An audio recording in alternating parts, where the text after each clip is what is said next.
පොඩි ප්‍රශ්නයක් මාත් එක්ක තරහ වෙයිද දන්නෙත් නැහැ. සර් කවදා හරි ආදරෙන් පෙරදිලා තියෙනවා. ශිරවණ සාමාන්‍යයෙන් කවුරුත් අහලා නැහැ වගේ. ෆස්ට් ටයිම් තමයි ඇහුවේ. එතකොට ඒකට උත්තරයක් දෙන්න අමාරු ඇති නේද? වයිෆ් එයා පැත්තේ තියාගෙන නේ. පිරිමි ළමයි. ඒ දැස් මග හැරෙන්නට කලින් ඇයට ආදරේ කියන්න. නැත්තම් අපරාධයක්. හරිද? මට එහෙම කියන්න බැරි වුණා.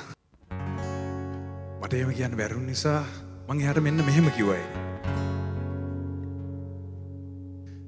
මං හිතුවෙම නුඹ ළඟ ඉඳගෙන ඔය රුව දෙස බලමින් සැනසෙන්නට මදකට ඉඩ දුන්නා නම් මට එළිය කරන්නට තිබුණා ඔය හිත ඒ දැස් මග හැරී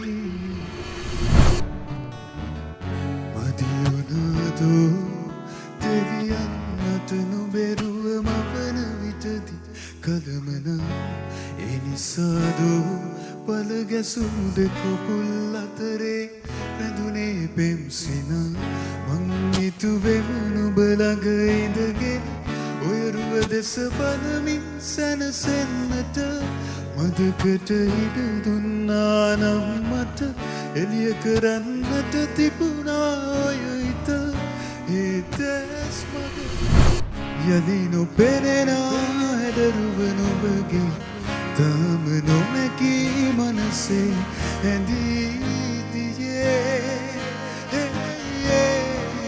නොයින සොඳුරිය මෙසේ කියන්න මා දෙපාරක් හමුවන කෙනෙකු නොවේ නොයින සොඳුරිය මෙසේ කියන්න මා දෙපාරක්